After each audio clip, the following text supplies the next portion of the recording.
وغلظ علیہم، ان پہ سختی کرو. سختی کا مطلب یہ نہیں کہ ڈنڈا اٹھا کے ان کے پیچھے چلو، مراد اس سے یہ ہے کہ فرم رویہ اختیار کرو، ان کی باتوں میں نہ آؤ. ان کو پہچان ہو جائے کہ تم چٹان ہو جسے توڑا تو جا سکتا، اپنی جگہ سے ہلایا نہیں جا سکتا. تم اپنے اصولوں کی قربانی نہیں دے سکتے، اللہ کی اطاعت میں کسی دوسرے کی نہیں مان سکتے. تو ایسے لوگوں کے سامنے جو زبان سے تو ایمان کے دعوے کرتے اور عمل سے اس کو جھٹلاتے ہو، ان کے سامنے نرم نہیں پڑنا، کرنا وہی ہے جو اللہ کا حکم ہو. اسی کو جہاد کہتے ہیں. دیکھیے، ایک ہے کافروں سے جہاد، وہ آسان ہوتا ہے. ان سے جہاد جو بظاہر مسلمان ہیں اور پھر اسلام پہ نہ چلتے نہ چلنے دینا چاہتے ہیں، ان سے معاملہ کرنا زیادہ مشکل اور کٹھن ہے یا نہیں؟ تو ان سے معاملہ کرتے وقت جہاد میں ان کی گردنیں نہیں اڑانی، ان سے تعلق نہیں کاٹنے، لیکن اصول پہ قائم رہنا. فرمایا وغلظ علیہم، ان پہ سختی کیجیے، ان کا ترنے والا نہیں بنیے. سختی کی ضرورت، سختی سے مراد بدتمیزی نہیں ہے، مراد استقامت ہے اور ان کی بات نہ ماننا ہے. وَمَأْوَاهُمْ جہنم، اور ان کا ٹھکانہ بھی جہنم ہے. یعنی صرف ایمان کے زبانی دعوے سے جنت نہیں ملتی جب تک کچھ کر کے نہ دکھاؤ. وَبِئْسَ الْمَصِيرُ، اور وہ بہت برا ٹھکانہ ہے. اب اس بات کو اللہ تعالیٰ مثال سے سمجھا رہے ہیں. ضرب اللہ مثلا للذین کفروا امرأۃ نوح، بیان کی اللہ نے ایک مثال ان لوگوں کے لیے جنہوں نے کفر کیا. کس کی؟ امرأۃ نوح، نوح علیہ السلام کی بیوی کی. وامرأۃ لوط، اور لوط علیہ السلام کی بیوی کی. اب اس صورت میں بیویوں کا ذکر بہت ہے، خواتین کا ذکر بہت ہے. اور مثل کا کیا مطلب ہے؟ کسی کی ایسی حالت بیان کرنا جس میں دوسرے کے لیے کوئی سبق ہو. تو نوح علیہ السلام اور لوط علیہ السلام کی ایسی بات بیان کیجئے جس سے کافر لوگوں کو سبق حاصل ہو. کیا؟ کانتا تحت عبدین من عبادنا صالحین، وہ دونوں عورتیں ہمارے دو نیک بندوں کی بیویاں تھیں، ان کی زوجیت میں تھی، پیغمبروں کی بیویاں تھیں. لیکن ان دونوں کا قصور کیا تھا؟ فخانتاہما، انہوں نے اپنے شوہروں سے خیانت کی تھی. خیانت سے مراد یہاں عصمت میں خیانت نہیں، کیونکہ کسی نبی کی بیوی کبھی بدکار نہیں ہوئی. خیانت سے مراد اپنے شوہروں پر سچا ایمان نہ لانا ہے. پیچھے منافقین کی بات ہے نا.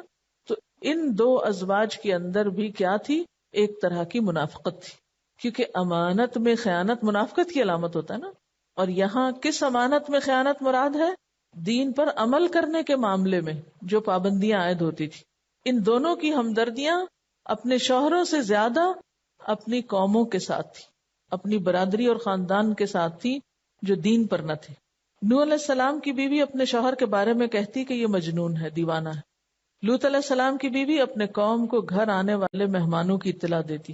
اسی لیے جب فرشتے آئے تو قوم کو کیسے پتا چلا کہ ان کے گھر فرشتے آئے؟ کیونکہ فرشتے کوئی عام گزرگاہ یا سڑک سے تو ہو کر نہیں آئے تھے، وہ تو اچانک آئے تھے. کسی کو خبر نہیں تھی باہر کے اندر فرشتے ہیں. تو باہر والے جو چڑھ دوڑے تھے، کس نے بتایا تھا؟ بیوی نہیں بتایا تھا، کیونکہ گھر کا بھیدی لنکا ڈھائے. تو راز فاش کرنا خیانت ہے. یہاں بھی راز فاش کرنا خیانت ہے، اسی خیانت کا ذکر ہے یہاں پر. تو بنیادی طور پر ان دونوں عورتوں کا قصور کیا تھا؟ یہ اپنے شوہروں کی چغلیاں کھاتی تھی، شوہر کی غیر موجودگی میں ان کو برا بھلا کہتی تھی. یہ بھی ایک بہت بری عادت ہوتی. آپ کا 100 اختلاف ہو گھر میں، ہر گھر میں کچھ نہ کچھ اونچ نیچ ہوتی ہے، ایک دوسرے سے اختلاف ہوتا ہے، لڑائی جھگڑا ہوتا ہے. لیکن اس سے بدترین بات کیا ہے کہ انسان گھر سے نکلے اور لوگوں کے بیچ میں بیٹھ کے اپنے ہی شوہر یا بیوی کی برائیاں بیان کرنے لگے. بعض لوگوں کو آپ نے دیکھا ہوگا نا، وہ برسر مجلس شروع ہو جاتے ہیں، میرا شوہر ایسا ہے اور میری بیوی ایسی. یہ انتہائی ناپسندیدہ اور بد اخلاقی پر محمول بات ہے. کچھ بھی ہو، لیکن دونوں ایک دوسرے کے رازدان ہیں، دونوں ایک دوسرے کے پردہ دار ہیں، ایک دوسرے کے عیب چھپانے والے ہیں. اس سے بہت زیادہ خرابیاں ہوتی ہیں. اور خصوصاً بچیوں کو میں یہ تلقین کروں گی، شادی کے بعد شروع میں جب ایک دوسرے کے لیے دونوں نئے ہوتے ہیں، بہت سی باتوں سے اختلاف ہو سکتا ہے، بہت سی باتیں پسند نہیں بھی ہو سکتی. ان کو آپس میں ہی سلجھانا چاہیے، نہ کہ گھر سے نکال کے دوستوں کو بتانا شروع کر دے انسان، اور دوستوں سے آگے پھر عام لوگوں کو، رشتہ داروں کو، ماں باپ کو، ہر جگہ ایک پروپیگنڈا شروع کر دیا. اس سے اپنی ہی عزت جاتی ہے. اور لوگوں کی نگاہ میں بھی ایسی عورت بہت بدنام ہوتی ہے کہ اس کا کیا کہنا ہے، یہ تو اپنے شوہر کی وفادار نہیں، ہماری کہاں سے ہوگی. اگر کاؤنسلنگ کرنی ہی ہو، مشورہ کرنا ہی ہو، تو کسی انتہائی رازدار اور سمجھدار اور مخلص امانت دار شخص سے جو آپ کی بات پھر برسر مجلس نہ اچھالے اور تعلقات کو مزید خراب نہ کرے. فخانتاہما، ان دونوں نے اپنے شوہروں سے خیانت کی. فلم یغنیا عنہما من اللہ شیئا، تو وہ اللہ کے مقابلے میں ان کو کچھ بھی کام نہ آ سکے. یعنی نوح علیہ السلام اور لوط علیہ السلام دونوں باوجود اس کے کہ وہ اللہ کے پیغمبر تھے، مقرب ترین بندوں میں سے تھے، لیکن اپنی بیویوں کو عذاب سے نہ بچا سکے. وقیل ادخلا النار مع الداخلین، اور دونوں سے کہہ دیا گیا کیا؟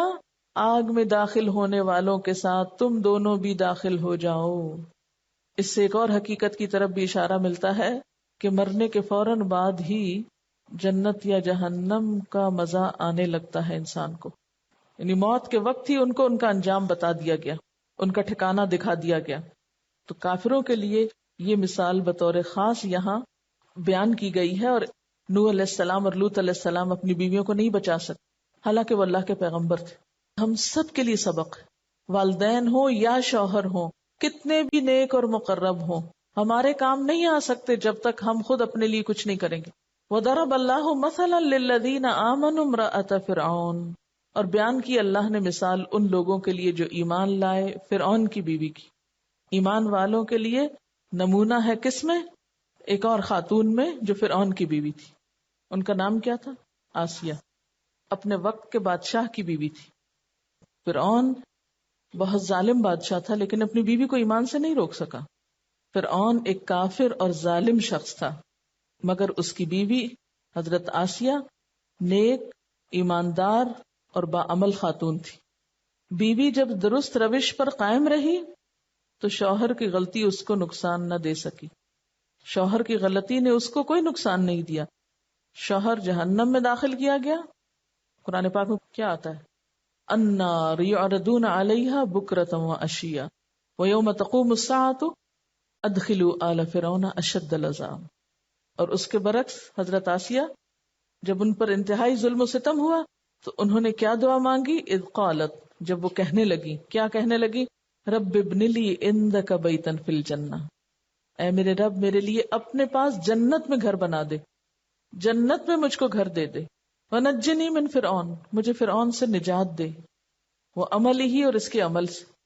مجھے دنیا کا بادشاہ نہیں چاہیے، مجھے ایسا شوہر نہیں چاہیے جو ایمان میں رکاوٹ ڈال رہا ہے. ونجنی من القوم الظالمین، اور ساری ظالم قوم سے نجات دے. یعنی قوم فرعون کس پہ ظلم کر رہی تھی؟ ساری بنی اسرائیل پر. اور پھر قوم فرعون میں سے بھی جو لوگ مسلمان ہوتے تھے ان پہ بھی ظلم کرتے تھے. بعض روایات میں آتا ہے کہ فرعون نے حضرت آسیہ کے ہاتھ اور پاؤں چاروں میں کیل ٹھکوائے تھے ان کو ایمان سے روکنے کے لیے. لیکن انہوں نے اس حال میں بھی اللہ سے دعا کی، کیا کہ یا اللہ تو میرے لیے اپنے پاس صرف جنت نہیں مانگی، اپنے پاس جنت میں گھر بنا دے. وَنَجِّنِي مِن فِرْعَوْنَ وَعَمَلِهِ، مجھے فرعون اور اس کے عمل سے نجات دے دے. وَنَجِّنِي مِنَ الْقَوْمِ الظَّالِمِينَ، اور ان سارے ظالم لوگوں سے نجات دے دے. وَمَرْيَمَ ابْنَتَ عِمْرَان، اور مریم جو عمران کی بیٹی تھی. الَّتِي أَحْسَنَتْ فَرْجَهَا، جس نے اپنی شرمگاہ کی حفاظت کی. حضرت مریم جو تھی وہ ایک بہت ہی مخدوش قسم کے حالات میں پیدا ہوئی تھی. جس وقت بنی اسرائیل رومیوں کے غلام تھے. حضرت آسیہ کہاں پیدا ہوئی تھی؟ جب بنی اسرائیل فرعونیوں کے غلام تھے. اور حضرت مریم جب پیدا ہوئی جب بنی اسرائیل رومیوں کے غلام تھے. ہر طرف بدعت اور شرک اور زوال کی ایک حد تھی. لیکن جب وہ پیدا ہوئی تو اپنی ذاتی توجہ، محنت، عبادت سے اللہ کے ہاں انہوں نے بھی ایک بہترین مقام حاصل کیا. کہتے ہیں کہ جس دور میں حضرت مریم پیدا ہوئی تھی اس میں بنی اسرائیل اخلاقی اور مذہبی اعتبار سے اس زوال کا شکار ہو گئے تھے کہ پھر جب حضرت عیسیٰ علیہ السلام پیدا ہوئے تو اس بنا پر حضرت مریم کو بھی متہم کر دیا. اور پھر جو انہوں نے حضرت عیسیٰ کا حال کیا وہ بھی آپ سب جانتے ہیں، ان کو سولی تک چڑھانے کے لیے تیار ہو گئے. یعنی رومی بادشاہ کے ساتھ ساز باز کر کے انہوں نے ان کو صلیب چڑھوانے کی کوشش کی جو اللہ تعالیٰ نے ناکام کر دی. اتنے تاریک دور میں حضرت مریم پیدا ہوئی، کوئی قابل ذکر سہارا نہ تھا، لیکن بچپن سے ہی وہ اللہ کی طرف راغب تھی، ہیکل میں عبادت کرتی. ان دونوں مثالوں میں ہم سب کے لیے ایک بہت بڑا سبق ہے. ہمیں سے اکثر خواتین اور بچیاں جو قرآن پڑھ لیتی ہیں، جن کے گھروں میں یہ ماحول نہیں ہوتا، پھر وہ بہت پریشان ہوتی ہیں. ہم کیا کریں، ہمارا ماحول ہی نہیں ہے دین پر عمل کرنے کا، ہم تو قائم نہیں رہ سکتے. ہے نا یہ بات؟ ہر ایک کو یہ پریشانی کسی نہ کسی درجے کی لاحق ہے. کسی کو گھر کے اندر ہے، کسی کو گھر کے باہر معاشرے کی ہے، کسی کو کہیں کی، کہ میرے گھر میں کوئی بھی نہیں میرے جیسا، میرا ساتھ دینے والا. ہاں، حضرت مریم کا ساتھ دینے والا وہاں کون تھا، اور حضرت آسیہ کا ساتھ دینے والا کون تھا؟ لیکن پھر بھی انہوں نے مخالفتوں کے باوجود اپنے آپ کو ایمان پر قائم رکھا. ٹھیک ہے، بچپن میں آپ کی والدہ جو تھی، والد تو فوت ہو گئے تھے، حضرت مریم کی والدہ نیک خاتون تھی، انہی کی نیکی ان میں آئی، ماں کی تربیت کا اثر تھا، ان کے جذبے اور ان کا شوق کہ اللہ کی راہ میں وقف کروں. حضرت زکریا ان کے کفیل تھے، لیکن باقی معاشرے سے کوئی تعاون نہیں تھا. لیکن ان دونوں خواتین نے اپنا ماحول خود بنایا، چنانچہ اللہ نے ان کے مرتبے بلند کر دیے. تو آپ سب کو بھی اپنا ماحول خود بنانا ہے. اب یہ تو نہیں ہو سکتا سب کچھ پڑھ کے ہم ان پڑھوں کی طرح ہو جائیں، سب کچھ جان کے ہم وہ عمل کریں جو لا علم لوگ کر رہے ہیں، روشنی ملنے کے بعد پھر اندھیروں کا انتخاب کریں. اس سے بڑھ کر بدقسمت کون ہوگا جس کو اللہ روشنی دے دے اور وہ اندھیرے میں جا پناہ لے. یہ تو نہیں ہو سکتا نا، اس کا تو سوچا بھی نہیں جا سکتا. اب ایک شخص جب اپنے آپ کو اللہ کے لیے خالص کرتا ہے تو اللہ تعالیٰ بھی اس کو اپنی حفاظت میں لے لیتا ہے. حضرت مریم جو بگڑی ہوئی قوم کے بیچ میں تھی، اللہ نے ان کو جہان کی عورتوں پہ فضیلت دی، اس لیے کہ انہوں نے اپنی عصمت کو محفوظ رکھا، بچپن سے جوانی تک پوری طرح بے داغ رہیں. یہ ان کا پہلا عمل تھا. تو ایک نوجوان لڑکی کے لیے جو بہت بڑی نیک کوالٹی اس کی ہو سکتی ہے وہ کیا، کہ وہ اپنی جوانی کو بے داغ رکھے، برے کام نہ کرے، زنا سے پرہیز کرے، حیا کو تھامے رکھے. اور پھر فَنَفَخْنَا فِيهِ مِن رُوحِنَا، ہم نے اس کا صلہ اس کو یہ دیا کہ اپنی روح سے اس کو عطا کیا. یعنی حضرت عیسیٰ علیہ السلام کی ولادت ان کے ہاں ہوئی. اور فرج کا لفظ اگرچہ شرمگاہ کے لیے آتا ہے، لیکن اس سے مراد ہر وہ راستہ ہے جس سے برائی داخل ہو سکے. نگاہوں کی حفاظت بھی ہے، کانوں کی بھی ہے، زبان کی بھی ہے، سب کی حفاظت اس میں آ جاتی. یعنی انہوں نے اپنے اخلاق اور اعمال کی پوری طرح حفاظت کی، تو اللہ نے ان کو نیک بچہ عطا کیا. ایک عورت آئندہ نسل کو پروان چڑھاتی ہے نا، اگر وہ خود بد اخلاق ہوگی تو بچے بھی ویسے ہی ہوں گے، اگر وہ خود دین سے دور ہوگی تو بچے بھی دور ہوں گے. وصدقت بکلمات ربہا، اور اس نے اپنے رب کے کلمات کی تصدیق کی. یہ کون سے کلمات ہیں جن کی تصدیق کی؟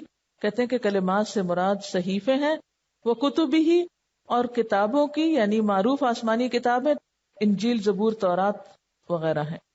اور ویسے بھی جبریل علیہ السلام نے آ کر جو کہا، جیسے کہا، جو اللہ تعالیٰ نے حکم دیا اس بچے کی پیدائش سے پہلے، بعد، پرورش میں، سب چیزوں پر اسی طرح عمل کرتی رہی. صدقت کا مطلب ہے عمل سے تصدیق. اور ایک اور چیز بھی انڈائریکٹلی پتہ چل رہی ہے نا کہ کتاب سے تعلق تھا ان کا، لا علم نہیں تھی. تو جس کا تعلق کتاب سے باقی رہتا ہے پھر وہ اپنے دین ایمان کو محفوظ رکھتا ہے. وَكَانَتْ مِنَ الْقَانِتِينَ، اور وہ قانتین میں سے تھی. قانتین سے مراد ہر لمحہ اپنے رب کا دھیان رکھتی تھی، سخت سے سخت آزمائش میں بھی اللہ کے احکام مانتی تھی. اور ان کے خاندان میں کچھ اور لوگ بھی قانت تھے، and she was one of them. کانت من القانتین، یعنی برے لوگ تھے جہاں معاشرے میں، وہاں نیک لوگ تھے، ان کا شمار نیک لوگوں میں ہوتا تھا. حدیث میں آتا ہے مردوں میں کامل تو بہت ہوئے ہیں مگر عورتوں میں کامل صرف فرعون کی بیوی آسیہ اور عمران کی بیٹی مریم اور خدیجہ بنت خویلد. اور عائشہ کی فضیلت عورتوں پر ایسے ہے جیسے سرید کو تمام کھانوں پر فضیلت حاصل ہے. اچھا، ایک اور حدیث میں آتا ہے جنتی عورتوں میں سب سے افضل حضرت خدیجہ، حضرت فاطمہ، حضرت مریم اور فرعون کی بیوی آسیہ ہیں. یہ مسند احمد کی حدیث ہے. اور یہاں آخری صفت جو حضرت مریم کی بتائی جا رہی ہے وہ کیا ہے؟ وَكَانَتْ مِنَ الْقَانِتِينَ.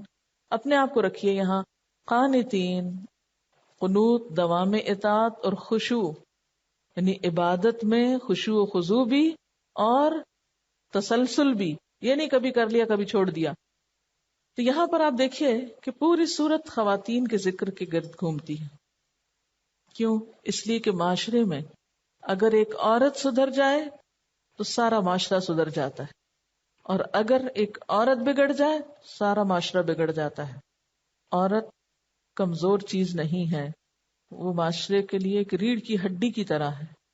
وہ درست ہے تو معاشرہ بھی درست. اگر وہ ایمان اور قنوت رکھتی ہے تو بہترین معاشرہ جنم دے گی. اگر اس کے اندر ایمان نہیں تو پھر کسی خیر کی توقع نہیں. اور پھر اللہ تعالیٰ نے عورتوں کی مثالیں دی. اس سے بڑھ کے قرآن کا کون سا حصہ ریلیونٹ ہوگا ہمارے لیے جس میں 4 عورتوں کی بات کی گئی. سورت کے شروع میں بھی خواتین کی بات، سورت کے اینڈ میں بھی خواتین کی بات. اگر ہم نے خواتین کی مثالوں سے نہیں سیکھنا تو کہاں سے سیکھنا ہے؟ کیونکہ باقی قرآن تو ہم یہ کہہ کے چھوڑ دیتے ہیں نا، یہ تو مردوں کے لیے، یہ کام تو مرد کیا کرتے ہیں. لیکن یہاں تو ساری عورتوں کی بات ہے. کتنی صاف مثالیں اللہ نے دی. پیغمبر کے گھر میں ہوتے ہوئے، پیغمبر کی بیوی ہوتے ہوئے، پیغمبر کے اہل خانہ ہوتے ہوئے پیغمبر ان کو آگ سے نہیں بچا سکے. بظاہر وہ بھی مسلمان تھی لیکن ان کے اندر منافقانہ صفات تھیں، خیانت والی صفت تھی. فخانتاہما، بدکار نہیں تھیں، خانتاہما، شوہروں کے مشن میں، شوہروں کے کام میں ان کی وفادار نہ تھی. شوہر کے مشن سے زیادہ، پیغمبر کے مشن سے بڑھ کر انہیں قوم کی عصبیت اور قوم کی محبت اور قوم کی وفاداری تھی، قوم کی طرفدار تھی، اس لیے قوم کے ساتھ ہی رہ گئی. اگر اللہ کے فیصلے اتنے بے لاگ ہیں کہ پیغمبروں کی بیویاں بھی نہیں بخشی جاتی، پیغمبر بھی اپنی بیویوں کو نہیں چھڑا سکتے، تو ہم کس آس میں بیٹھے ہوئے ہیں؟ ہم کیسے مطمئن بیٹھے ہوئے ہیں کہ ہمیں چھوڑ دیا جائے گا کیونکہ ہم آپ کی امت میں سے ہیں؟ چاہے ہم جھوٹ بولیں یا چوری کریں یا خیانت کریں، ہمیں چھوڑ دیا جائے گا کیسے؟ کہاں لکھا ہوا ہے کہ چوری کرو اور تمہیں بخش دیا جائے گا، چوری کرو اور جنت میں پہنچ جاؤ؟ یہاں یہ تو نہیں لکھا ہو کہ وہ اللہ کو نہیں مانتی تھی یا وہ پیغمبر کو نہیں مانتی تھی. فخانتاہما، منافقانہ صفت. تو ایک شخص بظاہر کہتا رہے میں مسلمان ہوں، لیکن اگر اس کے اندر عمل منافقوں والے ہیں، امانت کا پاس نہیں، تو کیسے پار لگ سکتا ہے؟ اور اس کے برعکس 2 اور خواتین کی مثال جو مشکل ترین حالات میں پیدا ہوئیں. فرعون کی بیوی آسیہ، جس کا ماحول بالکل سازگار نہ تھا، جو صرف ایک کافر کے گھر میں نہیں، ایک ظالم کے گھر میں تھی. دنیاوی اعتبار سے کس چیز کی کمی تھی فرعون کے گھر میں؟ لیکن اس کے باوجود ایمان جب آ گیا تو کیا تڑپ تھی. یہ فکر تھی کہ یہ فرعون کے محلات مجھ سے چھین لیے جائیں گے، پھر میں ملکہ نہیں رہوں گی، پھر میں شاہی خاندان کا فرد نہیں رہوں گی، اس لیے مجھے تو اپنا سٹیٹس بچانا ہے اور مجھے فرعون کی اطاعت کرنی ہے. شوہر جو ہے نہیں، کہ اللہ مجھے یہ گھر نہیں چاہیے، مجھے یہ محلات نہیں چاہیے، مجھے تو تیرے پاس جنت میں گھر چاہیے. ایمان تھا نا ان کا. والآخرۃ خیر وابقی، آخرت بہتر بھی ہے اور باقی رہنے والی بھی ہے ہمیشہ. اس کو یقین تھا نا، ایمان تھا ان کا. لیکن ہمیں ذرا سا دنیا کا نقصان ہو، کہیں ذرا سی ہماری راحت، آرام، کوئی سکون، کوئی مال کچھ جانے لگے تو ہم سب سے پہلے دین بیچنے والے بنتے ہیں. اس دین کی وجہ سے یہ ہو رہا ہے، چھوڑ دو اس کو، یہ اللہ کی فرما برداری سے مشکل آ گئی ہے، چھوڑ دو اس کام کو. پہلے تو اچھے بھلے تھے، جب سے قرآن پڑھنا شروع کیا، عمل شروع کیا، زندگی دوبر ہو کے رہ گئی. اللہ تو آزماتا ہے، سب کو آزماتا ہے. کیا تم سمجھتے ہو یوں ہی جنت میں چلے جاؤ گے؟ حالانکہ تم پہ وہ آزمائشیں نہیں آئیں گی جو تم سے پہلے لوگوں پہ آئی تھی. جنت کا راستہ اتنا آسان ہے، جنت میں داخلہ اتنا آسان ہے. آخر فرعون کی بیوی بھی تو یہ کر سکتی تھی کہ کہتی ٹھیک ہے میں مومن ہوں، میں نے اپنا ایمان چھپایا ہوا، کوئی بات نہیں، اب مجبوری ہے فرعون کے ساتھ رہنا ہے، کچھ ملک و ملت کے تقاضے ہیں، کچھ شوہر کی عزت کا مسئلہ ہے، اس لیے وقتی طور پہ مجبوری میں وہی کچھ کر لو جو فرعون کہتا ہے، اور دل میں چونکہ ایمان ہے اس لیے جنت میں چلے ہی جائیں گے نا. آخر کیا مشکل ہے اپنے آپ کو اتنی مصیبتوں اور مشقتوں میں ڈالنے کی؟ لیکن نہیں. قالت رب ابن لی عندک بیتا فی الجنہ ونجنی من فرعون وعملہ ونجنی من القوم الظالمین. کتنے امتحان تھے اس ایک عورت کے لیے، فرعون اور اس کا عمل اور ظالم قوم کا گھیراؤ. کیونکہ بادشاہ کی بیوی ہونا پوری قوم کی یعنی فرسٹ لیڈی ہونا ہے نا، پوری قوم کی ماں ہونا ہے، تو اس کے گھر تو گھیرا اور زیادہ تنگ ہے، اس کے تو مسائل اور زیادہ. ایک عام گھرانے کی عورت میرے آپ جیسی کے لیے کیا مشکل ہے؟ اگر کوئی تھوڑی بہت بات بھی ہو تو ایک گھر کی ایک خاندان ہی کی حد تک ہوتی ہے نا، پوری قوم کی حد تک تو نہیں ہے ہمارا کوئی مسئلہ. لیکن فرعون کی بیوی کا مسئلہ تو پوری قوم کا مسئلہ تھا کہ فرعون کی انا پہ جب ضرب پڑی اس کے ایمان کی وجہ سے تو فرعون کو پوری قوم کے سامنے بھی جواب دے ہونا تھا کہ دیکھو تمہارے گھر کا کیا حال ہوا. کتنی سخت آزمائش تھی، لیکن اس کا صلہ کیا ملا؟ ہمیشہ کے لیے اللہ کا قرب. عندک بیتن فی الجنہ. جو آخرت کی خاطر دنیا قربان کرنا جانتے ہیں انہی کے لیے بڑے درجے ہوتے ہیں. اور دوسری طرف مریم بنت عمران ایسے دور میں ایسے ماحول میں پیدا ہوئی جو بنی اسرائیل کے بگاڑ کا انتہائی دور تھا. اسی وجہ سے اللہ تعالیٰ نے پھر عیسیٰ علیہ السلام کو اصلاح کے لیے بھیجا تھا. یعنی بنی اسرائیل اپنے بگاڑ کے عروج پہ پہنچے ہوئے تھے. اس ماحول میں مریم پیدا ہوئی. اور خاص طور پر قرآن تعریف کرتا ہے ان کی عزت و عصمت اور حیا کی، کیونکہ ایک نوجوان لڑکی کے لیے اپنی حیا کو بچانا ایک بہت بڑا جہاد ہے. اپنی عزت کو محفوظ رکھنا، حرام کام سے بچنا، حرام کام چھوڑنا. کیونکہ عموماً کیا ہوتا ہے اس ایج میں ہر کوئی جوان ہونے کا ایڈوانٹیج لے کر کہ ہم تو ینگ ہیں، ہمارے کچھ نفس کے تقاضے ہیں، شادی کی عمر ہے، کیا ہوا جو بوائے فرینڈ بنا لیے، کیا ہوا جو ان کے ساتھ نکل گئے. لیکن کیا یہ عمل اللہ کے ہاں آپ کے اس کام کو جسٹیفائی کر سکیں گے؟ خصوصاً وہ لوگ جو قرآن پڑھ کر بھی ایسی حرکتوں سے باز نہیں آتے. کیا منہ دکھائیں گے اللہ کو؟ آخر نفس کی خواہشات اتنی غالب تھی، جسے کہتے ہیں نا نفس کا کتا ہو جانا، کہ انسان بے بس ہو جائے اپنے نفس کے ہاتھوں کہ اپنی خواہشات کے پورا کرنے کے لیے حرام راستے اختیار کرے. کوئی بھی شخص جو زنا کرتا ہے اس کا ایمان اٹھ جاتا ہے. زنا اور ایمان اکٹھے نہیں ہو سکتے، درجے ایسے تو نہیں بلند ہوتے. وَمَرْيَمَ ابْنَتَ عِمْرَانَ الَّتِي أَحْصَنَتْ فَرْجَهَا. کتنی صاف بات کی گئی کہ جس نے اپنے آپ کو محفوظ رکھا، اپنے آپ کو بچا کے رکھا، تو ہم نے اسے کیا صلہ دیا؟ فَنَفَخْنَا فِيهِ مِن رُوحِنَا. ہم نے اپنی روح سے اس میں پھونکا. وَصَدَّقَتْ بِكَلِمَاتِ رَبِّهَا. ہم سوچتے ہیں کہ عورتوں کے لیے پڑھنا پڑھانا کیا کام، قرآن پڑھنا یا اللہ کی کتاب پڑھنا عورتوں کے لیے تو نہیں ہے، یہ تو شاید ہمیں ایسے ہی زبردستی بہلا پسلا کے تو یہ اس کام میں باندھ دیا گیا ہے. وہ ہزاروں سال پہلے مریم کی مثال اللہ تعالیٰ قرآن پاک میں دے رہے ہیں. صدقت بکلمات ربها وکتبہ. کتب کی بات ہو رہی ہے کہ اللہ کے کلمات یعنی صحائف، صحیفوں اور کتابوں کی تصدیق کی. اور تصدیق کسی چیز کی کیسے کرتے ہیں؟ آنکھیں بند کر کے. اگر آپ کو کسی چیز کو ویریفائی کرنے کا کہا جائے یا تصدیق کرنے کا کہا جائے تو آپ پڑھے بغیر کر سکتے ہیں. ایک کاغذ کی بھی تصدیق پڑھے بغیر نہیں کی جا سکتی. کہاں ساری کتابوں کی تصدیق؟ کیونکہ جب وہ دنیا میں آئی تھی ابھی انجیل تو نہیں آئی تھی، تورات و زبور تھی اور باقی پیغمبروں کے صحیفے، ان سب کی انہوں نے تصدیق کی. تصدیق کا مطلب کیا ہوتا ہے؟ زبان سے بھی تصدیق اور عمل سے بھی تصدیق. یعنی ان کتابوں کو جانتی بھی تھی تبھی ان پہ عمل کرتی تھی نا، بغیر جانے عمل کیسے ہو سکتا ہے؟ ہم کوئی بڑا احسان نہیں جتا رہے اللہ تعالیٰ پر یا اللہ کے بندوں پر کہ ہم سے کیوں یہ سب کچھ پڑھایا جا رہا ہے اور پڑھنے کے بعد کیوں کہا جا رہا ہے اوروں کو بھی پڑھاؤ اور اوروں تک بھی پہنچاؤ. یہ تو مردوں کے کرنے کا کام ہے. وَكَانَتْ مِنَ الْقَانِتِينَ. اور وہ فرما بردار لوگوں میں سے تھی، اطاعت گزار لوگوں میں سے تھی، قانتین میں سے تھی، جن کے اندر عاجزی ہوتی ہے، خشوع و خضوع ہوتا ہے، تکبر نہیں ہوتا، جو جھکے ہوئے ہوتے ہیں، جو ہمیشہ فرما بردار رہتے ہیں. کتنا بڑا ٹائٹل ہے جو ایک لڑکی کو دیا. یہ ان میرڈ لوگوں کے لیے مریم بنت عمران کی مثال بہترین مثال ہے، اور شادی شدہ خواتین کے لیے فرعون کی بیوی آسیہ کی مثال بہترین مثال ہے. عورت کے اوپر یہ دو ہی وقت ہوتے ہیں نا آزمائش کے. شادی کے بعد شوہر کی آزمائش ہوتی ہے، شادی سے پہلے ماں باپ کی اور ماحول کی ایک آزمائش ہوتی ہے. ماحول میں اٹریکشنز ہوتی ہیں، بگڑنے پھسلنے کے زیادہ خدشات ہوتے ہیں. اللہ نے دونوں رول ماڈل سامنے لا کے رکھ دیے ہیں. کوئی بھی بہانہ نہیں کر سکتا، نہ شادی شدہ اور نہ غیر شادی شدہ. سب اپنا اپنا مقام پہچان لیں، سب اپنی اپنی ذمہ داری دیکھ لیں کہ اگر نفس کے جذبات غالب ہیں یا معاشرے کا پریشر ہے یا پیئر پریشر ہے اور وہ آپ کو گھسیٹے کھینچے چلے جا رہا ہے اللہ کے دین سے دور اور ذلت کے گڑھوں میں، تو کیسے سنبھلنا ہے، کس مثال کو سامنے رکھنا ہے. اور اگر شادی کے بعد شوہر کی ظلم ہے، وہ دین پہ نہیں عمل کرنے دے رہا، تو کیا کرنا ہے. مثالیں تو یہی ہیں جنت میں جانے والوں کی، نمونے تو یہی ہیں. دو نمونے لوط علیہ السلام اور نوح علیہ السلام کی بیویوں کے ہیں، اور جن کو اچھا گھرانہ ملا، اچھا ماحول ملا.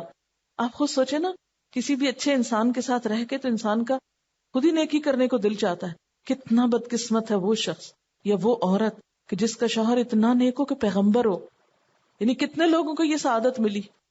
یعنی کسی کی بیوی ہونا اور اتنے نیک شخص کی بیوی ہونا کہ جس کے ساتھ دن رات گزرتے ہوں، جس کے گھر میں انسان رہتا ہو.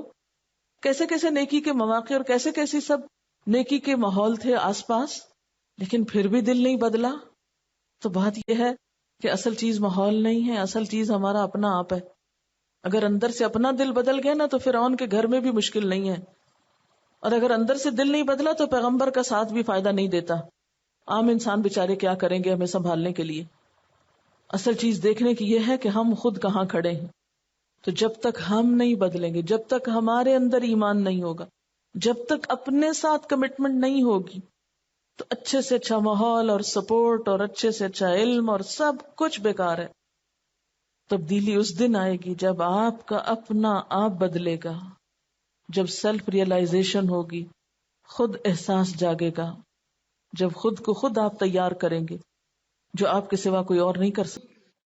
یہ جو فرشتوں کی صفت بتائی گئی ہے، ذرا امیجن کریں کہ 2 لمبے تڑنگے سخت زور آور قسم کے مرد ہاتھوں میں کوڑے پکڑے کھڑے ہوں، خوف کے مارے. اپنے بارے میں سوچئے، کیا اللہ تعالیٰ ہمیں بھی کہتے ہیں وَكَانَتْ مِنَ الْقَانِتِينَ؟ کیا ہم بھی ہیں ان میں؟ کیا ہمارے اندر یہ 2 صفات ہیں جو قنوت کے اندر عاجزی اور مسلسل اطاعت کی ہے، یا ہم موڈز کا ہی شکار رہتے ہیں؟ عموماً خواتین نے ایک بہانہ بنا رکھا ہے، موڈ ہی نہیں ہے. کب تک یہ موڈ ہم پہ سوار رہے گا اور کب ہم اس سے نکل کر قانتین میں شامل ہوں گے؟ اگر ایک عورت صرف موڈزی کا شکار ہو سکتی ہے تو مریم علیہ السلام کس طرح قانتین میں سے تھی؟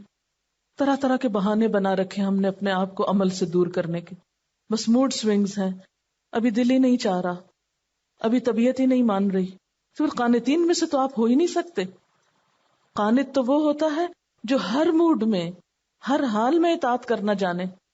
وہ موڈ کو اپنا غلام بناتا ہے، موڈ کو اپنے سر پہ سوار نہیں ہونے دیتا. یہ سب نفس کے دھوکے ہیں، یہ سب شیطان کے دھوکے ہیں جو ہمارے عمل کے راستے میں حائل ہیں. کبھی معاشرے کا بہانہ، کبھی شوہروں کا بہانہ، کبھی نفس کا بہانہ. کیسے کیسے جال ہیں ہمارے آس پاس ہمیں پھانسنے کے لیے، اور ہم بے خبر ہیں اور ایسے شکاروں میں پھنستے چلے جاتے ہیں. گھر والوں کے ساتھ معاملہ کرتے ہوئے خاص طور پر یہ بات یاد رکھنی ہے کہ وہ دین سے جتنے بھی دور ہوں تو ابتدا میں سختی نہیں کرنی. ابتدا میں پہلے ان کی خدمت کر کے، ان سے محبت کر کے ان کا دل جیتنا ہے، ان کو اپنے قریب کرنا ہے، ان کو خیر خواہی کا یقین دلانا ہے، اور پھر اگلے مرحلے پر ان کو سکھانا ہے. اور جب سکھا چکے اور پھر سیکھ کر عمل نہ کریں تو پھر سختی کرنی ہے. ابتدا میں نہیں سختی کرنی. ایک ہی دفعہ کچھ بتا کے دوسری دفعہ دیکھا نہیں کیا تو آپ پھٹ پڑے اس پر. مثلاً آپ نے اپنے بچوں کو یا بہن بھائیوں کو کچھ سکھایا اور انہوں نے سیکھا نہیں تو آپ ناراض ہونے لگے. نہیں، سب سے پہلے تو آپ کو اپنا اعتماد ان پہ بحال کرنا ہے. ان کے غلط رویوں کے باوجود ان سے اچھا سلوک کرنا ہے، خیر خواہی کا، نرمی کا.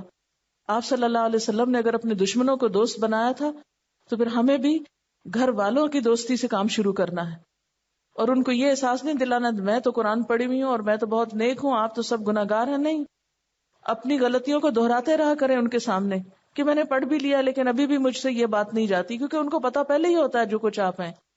جتنا عاجزی سے رہیں گے ان کے سامنے اتنا ہی کام کرنا آسان ہوگا.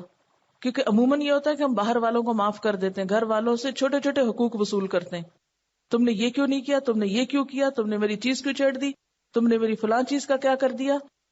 کبھی موڈ آف کر لیا، کبھی بولنا چھوڑ دیا، کبھی کچھ کر لیا. ایسے کہ تھوڑی گھر والے سیکھتے ہیں. ہم سب کے لیے محبتیں عام کرتے ہیں، گھر والوں کے لیے ہماری محبتیں بھی نہیں ہوتی. اور جیسے پہلے میں نے ذکر کیا کہ اب ہم لوگ گھر میں بھی ہوتے ہیں تو گھر میں نہیں ہوتے ایک دوسرے کے لیے. اس دور کی آزمائشیں کچھ زیادہ ہی ہیں. ایک کمپیوٹر پہ بیٹھا ہوا ہے، دوسرا ٹیلی ویژن پہ بیٹھا ہوا ہے، تیسرا کچھ اور لے کے بیٹھا ہوا ہے. ہر ایک کی اپنی اپنی ایکٹیویٹیز ہیں، مشینوں سے دوستی کر رکھی ہے، اور عملی طور پر ایک دوسرے سے محبت اور خیر خواہی وہ تو ویسے ہی نہیں ہے. تو اس محبت اور خیر خواہی کو ڈیولپ کرنا پڑے گا، ان کے لیے کام کرنے پڑیں گے. کسی کو ناشتہ دو، کسی کے کپڑے استری کرو، کوئی بیمار ہے تو کیئر کرو. بہت سارے کام ہیں ان کے دل جیتنے کے. جب انہیں یقین آ جائے کہ ہاں واقعی آپ ان کے ہو، پھر وہ اعتماد کر کے آپ سے بات سیکھیں گے. اور جب سیکھ چکے اور پھر اس کے بعد عمل نہ کریں، پھر وغلظ علیہم ہوتا ہے. بہت سے ماں باپ کو میں نے دیکھا ہے، وہ بچوں کو صرف اس لیے کچھ نہیں کہتے کہ پھر بچے جو ہیں وہ ان سے خفا ہو جائیں گے. بچے روٹ روٹ کے ان سے جا رہے ہیں اور وہ ان کے پیچھے پیچھے پھر رہے ہیں. ماں باپ بچوں سے ڈر رہے ہیں. آج حالات یہ ہو گئے. اس میں بنیادی طور پر گھر والوں سے محبت کا معیار بتایا گیا ہے نا، کہ گھر والوں سے محبت ہوتی کیا ہے، محبت کا معنی کیا ہے. کیونکہ بعض اوقات محبت ہم کرتے ہیں ان سے، لیکن اس کے ساتھ ان کو غلط باتوں سے نہیں روکتے. ان کی محبت کیا محبت ہے کہ ہم ان کو جہنم میں جانے سے بچانے کی کوشش نہیں کر رہے. ہم ان کی دنیا بنا رہے ہیں، اپنی جنت بنا رہے ہیں. کل اس جنت میں آپ کو کیسا دل لگے گا جب آپ ہی کے بچے وہاں ساتھ نہ ہوں. یعنی ہم میں سے ہر ایک کو سوچنا چاہیے کہ اس کے گھر والوں سے تعلقات کیسے ہیں، گھر والے اس کی بات کو کتنی اہمیت دیتے ہیں، کتنا سنتے ہیں اور کیوں نہیں سنتے. لکھیں اپنے لیے کہ ہمارے گھر والے ہماری بات کیوں نہیں سنتے، ہمارے گھر والے ہمارے منہ سے دین کی بات کیوں نہیں مانتے. اس کے اسباب خود تلاش کیجئے. جب سبب پتہ چل جائے گا تو علاج بھی ہو جائے گا. کیونکہ گھر والوں سے ہم صرف حقوق لینا چاہتے ہیں نا، ہم مصروف ہیں وہ ہماری خدمت کریں، وہ ہمارا یہ کام کر دیں، ان کو یہ کرنا چاہیے، ان کو یہ نہیں کرنا چاہیے. سب سے زیادہ ہم توقعات گھر والوں سے رکھتے ہیں، سب سے زیادہ ہم کرٹیسائز گھر والوں کو کرتے ہیں، حتیٰ کہ گھر والے ہمارے اس ظاہری دینداری کے رویے سے تنگ آ جاتے ہیں اور ہماری وجہ سے وہ دین سے دور ہو جاتے ہیں. گھر والے ہماری بات کیوں نہیں مانتے؟ اس میں ایک بڑا سبب یہ ہے کہ ہمارے اپنے قول فعل میں تضاد ہے. جو کچھ ہم انہیں بتاتے ہیں اس پہ خود عمل نہیں کرتے تو ہماری بات ہمیں پہ جھوٹی ہو جاتی ہے نا. ہم جو کچھ کہہ رہے ہیں وہ غیر سنجیدہ بات ہے. اگر یہ اتنی فائدے کی ہوتی تو ہم خود کر کے دکھاتے. ٹھیک ہے، گھر والوں کی غلط باتوں کو مان کے انہیں خوش نہیں کرنا، لیکن پہلے ہی ہلے پہ ان کے ساتھ ہر چیز میں کنفرنٹ بھی نہیں کرنا، کیونکہ ابھی انہیں سمجھ ہی نہیں آئی، بات ان تک پہنچی بھی نہیں. تو اس کے لیے پھر دیکھنا ہوگا کہ کہاں سے درستگی کھو، کیونکہ انسان جن لوگوں کے قریب رہتا ہے ان کو پہچانتا بھی بہت ہے، ان کی کمزوریاں، کمیاں، ان کے نفسیات سب جانتا ہوتا ہے. صرف انٹرسٹ لینے کی بات ہے، توجہ دینے کی بات ہے. دلچسپی تو لیں گھر والوں میں. پہلا پوائنٹ ہے دلچسپی لینا گھر والوں میں. بہت سے لوگ جب دین کے کاموں میں مصروف ہوتے ہیں تو گھر والوں سے دلچسپی ختم ہو جاتی ہے. ساری کوششیں صرف باہر والوں کے لیے رہ جاتی ہیں. یہیں سے خرابی شروع ہوتی ہے. ان کو ہم اپنا دشمن بنا لیتے ہیں اور باہر ہمیں ایک دوسرے سے محبت مل جاتی ہے، اس کو ہم اپنے لیے بہت آنر کی بات سمجھتے ہیں، حالانکہ یہ نہیں پتا کہ خود ناکام ہے. ہم گھر والوں کو بحثوں سے قائل کرنا چاہتے ہیں. عمل سے مائل کرنا ہے، بحثوں سے قائل نہیں کرنا. کچھ بھی کہیے مت، کر کے دکھائیے. وہ آپ کو دیکھتے دیکھتے کرنے لگ جائیں گے. شیطان نے ہمارے عمل ہمارے لیے خوبصورت بنا دیے نا. ہم قرآن بھی پڑھتے ہیں، ہم اپنے گھر والوں سے زیادہ اچھے ہیں، نیک ہیں. ہم سر ڈھکتے ہیں، وہ تو سر بھی نہیں ڈھکتے. وہ ہم تو یہ کر رہے ہیں، وہ نہیں کر رہے. لہٰذا جو تھوڑا بہت کیا ہے اس پہ نازاں ہے، اس پہ مطمئن ہے، اور وہ اتنا ہمارے سامنے ہے کہ ہمیں اپنے عیب نظر ہی نہیں آتے. اپنے آپ کو خود روک کے پوچھیں. ان کا سوال یہ ہے کہ نان سیریس ایٹیٹیوڈ کو دور کرنے کا کیا طریقہ ہے. اس میں یہ ہے کہ آپ کو اپنے سے خود سوال اور اپنا حساب خود کرنا ہوگا. جیسے قرآن پاک میں آتا ہے وَلْتَنْظُرْ نَفْسٌ مَا قَدَّمَتْ لِغَدٍ. ہر شخص کو دیکھنا چاہیے، نگاہ رکھنی چاہیے کل کے لیے کیا بھیج رہا ہے. بہت سے جو بزرگان دین ہیں ان کی اگر عملی زندگی دیکھیں تو وہ اپنے نفس کا محاسبہ بہت کرتے ہیں، اپنے نفس کو خود مخاطب کر کر کے باتیں کہتے ہیں. ہم میں سے کتنے لوگ ہیں جو اپنے آپ کو خود مخاطب کرتے ہوں، اپنی غلطی کو خود سامنے رکھ کے مانتے ہوں سچے دل سے، ہاں یہ قصور تو ہے نا میرا. ہم ہو بھی تم کہتے نہیں وہ تو اس وجہ سے ہو گیا تھا نا، وہ اصل بات یہ نہیں، وہ یہ سبب بن گیا تھا، اس نے یہ غلط کام کیا تھا اس لیے مجھ سے یہ بات منہ سے نکل گئی، فلاں نے یہ کیا اس لیے میں نے یہ کر لی. ہر وقت تعویلوں میں اپنے آپ کو ہم نے پھنسایا ہوا ہے. جب تک ہم اپنے ساتھ سچے نہیں ہوتے نا، سچے ہو جائیں، ہم غلطی کو غلطی دیکھنے لگیں، غلطی ہم کو نظر آنے لگے، پھر اس کو مان جائیں، پھر اٹھا کے وہ گندگی نکالیں گے نا. جب تک مانیں گے نہیں اس وقت تک نکلے گی بھی نہیں. کسی بھی نیک انسان کی بایوگرافی پڑھ لیجئے، ہسٹری پڑھ لیجئے، اس سب میں لکھا ہوگا کہ وہ اپنے نفس کو کیسے کیسے مخاطب کرتے ہیں، اپنے نفس کی کمزوریوں کو کس طرح کھول کھول کے سامنے لاتے ہیں. اذا مسہم طائف من الشیطان اذا ہم مبصرون، فوراً چکنے ہو جاتے ہیں. آخر کیا وجہ ہے کہ عبد القادر جیلانی کو وہ شیطان کا جملہ چبھ گیا کہ تمہیں تمہارے علم نے بچایا؟ انہوں نے کہا نہیں، علم نہیں بچا سکتا. لیکن ہم سب سمجھتے ہیں چونکہ ہم پڑھے لکھے ہمیں پتہ ہے اس لیے ہم تو بچ جائیں گے. سمجھتے ہیں یا نہیں؟ ہم تو قرآن پڑھ لیا، ہم کو پتہ چل گیا جائز ناجائز کا، اس لیے ہمیں نہیں جہنم میں چھونا. جب تک ہماری زندگی سے جھوٹ اور فریب نہیں نکلے گا نا، دھوکہ بازی نہیں نکلے گی، اس وقت تک نہیں بات بنے گی. ہم نے خود کو بھی دھوکے میں رکھا ہوا ہے اور دوسروں کو بھی دیتے ہیں. ابھی ہم اس سورۃ تحریم میں عورت کے حوالے سے پڑھ رہے تھے، تو اس میں ہم یہ دیکھ رہے تھے حضرت مریم علیہ السلام کے کردار کے حوالے سے ہمارے جو عملی طور پہ مثالیں سامنے آتی ہیں.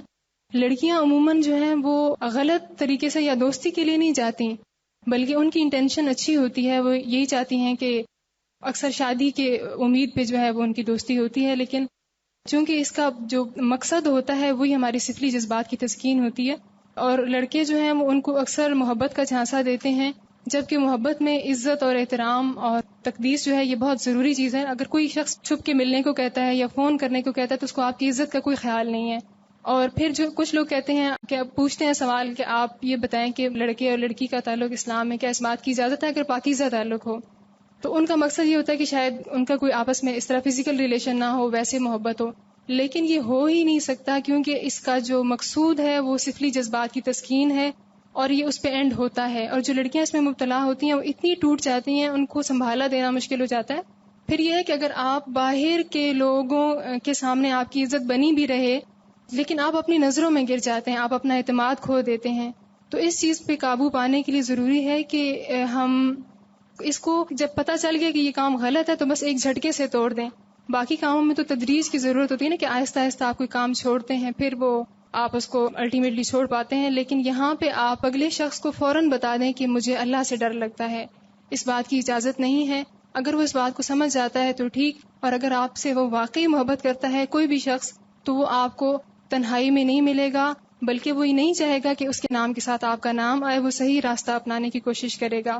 پھر یہ ہے کہ بفرض محال اگر کوئی بہت سنسیئر، ہم کہتے نہیں وہ بہت سنسیئر ہے میرے ساتھ، وہ مجھے دھوکہ نہیں دے گا، سب کی یہی ہوتی ہے، اسی اس پہ وہ ان کی باتوں میں آ جاتی ہیں. کوئی بہت بھی سنسیئر ہے اور الٹیمیٹلی شادی بھی کر لیتا ہے تو بعد کی زندگی میں وہ شخص آپ کو احترام نہیں دے سکے گا. یہ نہیں ہو سکتا. اگر اس نے پہلے سے آپ کا اس طرح مضبوط کردار کا اس کو پتا ہوگا وہی آپ کو احترام دے سکے گا. اور وہ جو میاں بیوی کے درمیان جو محبت کے علاوہ احترام کا تعلق ہوتا ہے وہ نہیں آئے گا، اور باقی فیملی کی جو محبت ہوتی ہے وہ بھی نہیں مل پائے گی. اور آج کل تو اتنا فتنہ عام ہو گیا ہے کہ وہ انٹرنیٹ پہ آپ کے ان باکس کے اندر اس قدر فضولیات، جیسے پیچھے ہم نے تشیع الفاحشہ میں پڑھا کہ آپ کو اپنی نظروں کی حفاظت کرنا مشکل ہو جاتی ہے. تو بچوں کو بتائیں کہ وہ یہ چیز بتائیں کھول کے کہ جہاں پہ اس کے مثبت چیزیں ہم اس کو استعمال کر سکتے ہیں، اس کے کتنے منفی چیزیں سامنے آتی ہیں.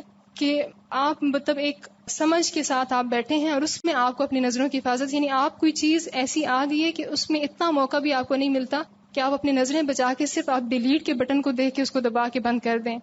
تو اس میں ہمیں اپنے نوجوان نسل میں، بچوں میں، اب جو ٹین ایجر زیادہ اس پہ بیٹھتے ہیں تو بہت ہی خطرناک چیز ہے. تو ان کو ہم نے یہ شعور دینا ہے کہ آپ نے کیا چیز لینی ہے اور کیا نہیں لینی، اور اپنی نظروں کی حفاظت کیسے کرنی ہے. یعنی آپ بغیر کسی انٹینشن کے آپ کے پاس ایسی چیزیں آئی جا رہی ہیں، لیکن اگر کسی کی دلچسپی ہو جائے تو اس کے لیے پھر کیا چیز نہیں ہے. آج ہی صبح میں ای میل دیکھ رہی تھی تو اس میں ایک ایسی جنک میل جیسے آتی ہے تو اس کے اوپر آیا ہوا تھا and hardest and dirtiest website on the net. اس کے لیے بلا رہے تھے، یعنی ڈرٹیسٹ کو کر کے وہ لوگوں کو ترغیب دے رہے تھے کہ آؤ اس کو دیکھو، اس کو کلک کرو. صرف ایک کلک کی دیر ہے. اگر آپ کے پاس یہ چیز نہیں ہے کہ مجھے یہ چیز نہیں دیکھنی، مجھے اس کو ختم کرنا ہے، تو کوئی بھی بندہ ایسی فارغ ٹائم جس کے پاس ہوگا وہ کہے گا اچھا لیٹس کلک کہ میں دیکھوں اس میں کیا ہے. تو اللہ تعالیٰ ہم سب کو محفوظ رکھے. بہت زیادہ اس پہ کام کرنے کی ضرورت ہے. اس میں 2-3 چیزیں نا، جیسے جب تک آپ کے اندر تقویٰ نہیں، خدا کا خوف نہیں، تو کوئی آپ کے سر پہ سوار رہ کے کتنا آپ کو سمجھا سکتا ہے. دوسری بات یہ کہ شوہر اور بیوی کے جو تعلقات کی بات تھی، اس میں جہاں ایک دوسرے کے ساتھ محبت اور احترام، وہاں اصل حسن اعتماد ہے. تو جب نوجوان لڑکیاں اپنی عزت و عصمت کی حفاظت نہیں کرتی تو یہ چیز ان کی زندگی بھر کے لیے سہانے روح بن جاتی. اور فرجہ ہاں میں صرف شرم گاہ نہیں، اس میں نگاہ بھی شامل ہے، اس میں باقی اعضاء بھی شامل ہے. یعنی سارے وہ ذرائع جس سے جسم کے اندر کوئی چیز داخل ہوتی ہے، چاہے کان اور آنکھیں ہوں. ایسے ہمارے پاس بہت سے کیسز آئے ہیں کہ انگیجمنٹ کے بعد والدین بھی کیئر لیس ہو جاتے ہیں، بات کرنے کو چھوڑ دیتے ہیں، اور اس کے بعد بعض اوقات انتہائی حد تک معاملات خراب ہو جاتے ہیں. حالانکہ انگیجمنٹ کے بعد ابھی سب کچھ حرام ہے جب تک نکاح نہ ہو. اور نکاح کا مطلب بھی دوستی کرنا تھوڑی ہے، کیونکہ بعض لوگ کیا کرتے ہیں، نکاح کر لیتے ہیں، پھر لڑکی لڑکے کو چھوڑ دیتے ہیں، چاہے باہر جائیں چاہے گفتگو کریں. نکاح کا مطلب ہے گھر بسانا، شادی کرنا، ایک دوسرے کی ذمہ داری لینا، ذمہ داریاں پوری کرنا. اگر شوہر نان نفقہ خرچ کرتا ہے تو بیوی کو پھر اپنی ذمہ داری نبھانی پڑتی ہے. یہ ایک اور ہمارے معاشرے میں ٹرینڈ زور پکڑتا جا رہا ہے، نکاح کر دو پھر چھوڑ دو دوستی کرنے کو، اور رخصتی نہ کرو سالوں سال. ایک تو اپنے اندر پکی گرہ لگا، یا اللہ جب تک میری جان میں جان ہے، میری ہمت ہے، میں نے تجھے نہیں چھوڑنا، تیرے دین کا کام نہیں چھوڑنا، اور راستہ تو نے مجھے دکھانا ہے، کام تو نے مجھ سے کرانا ہے. اور اللہ تعالیٰ کرواتا ہے، کوئی کچھ نہیں کر سکتا آپ کے لیے. چلے آپ، رستہ اللہ کو دکھانا ہے. سبحانک اللہم و بحمدک، نشہد ان لا الہ الا انت، نستغفرک و نتوب الیک. السلام علیکم و رحمۃ اللہ وبرکاتہ.